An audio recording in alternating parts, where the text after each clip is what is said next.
Hi everyone, so today we're going to be going through another 2020 election prediction between Cory Booker, the senator from New Jersey, and Donald Trump, the incumbent president, also the businessman from New York. So, Cory Booker I see as being one of the Democrats' weakest candidates going up against someone like a Donald Trump. I don't see him exciting the base, and we'll have a look at see if he can win against Donald Trump. So, Cory Booker and Donald Trump, we'll start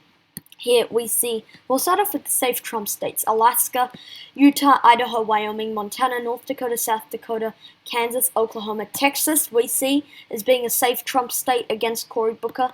Louisiana, Arkansas, Missouri, Mississippi, Alabama, South Carolina, Tennessee, Kentucky, Indiana, and West Virginia. Okay. Going into Nebraska, that one, most of Nebraska except for that second congressional district.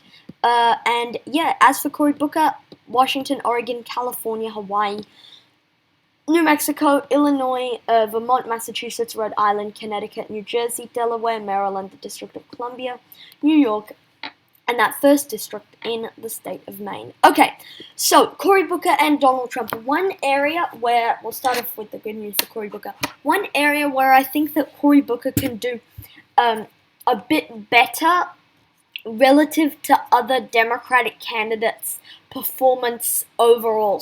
I don't know if that makes sense. So Cory Booker overall is a weak candidate, but we see him remaining competitive in one region, whereas other candidates might be a good overall good candidate that the Democrats can put up, but might be running the same to Cory Booker. I don't know if that makes any sense at all to people, but hopefully that does. So, Cory Booker, we see him doing a bit better than expected in the South, Florida, Georgia, and North Carolina, but at the end of the day, we still see all of these states moving towards Donald Trump.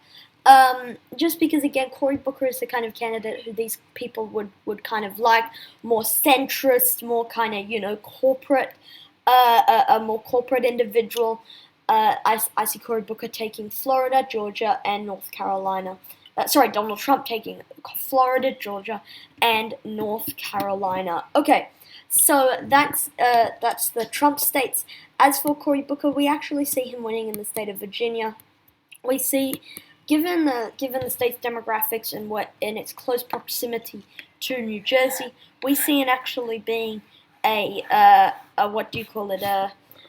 likely state.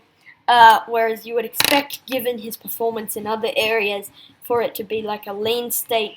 I don't know if all of that makes sense to you. It probably doesn't, but I don't know. I'm trying to explain, but whatever. Okay, so that's the South.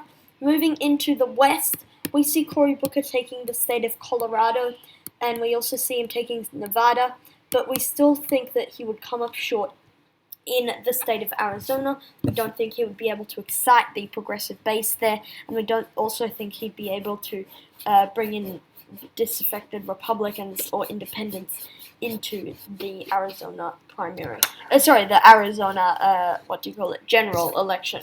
Okay, so that is for Cory Booker. Okay, in the state of Nebraska,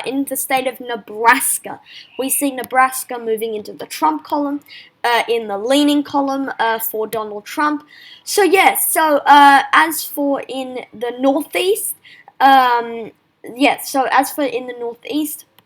we see Maine at large moving into the Cory Booker column, but that second district we still think Trump would be able to hold on by quite a significant margin. Okay, Cory Booker, we also see him taking the state of New Hampshire. We don't see this being a very challenging task for him. Okay, now, going into the Midwest, 222 electoral votes for Cory Booker, 236 for Donald Trump.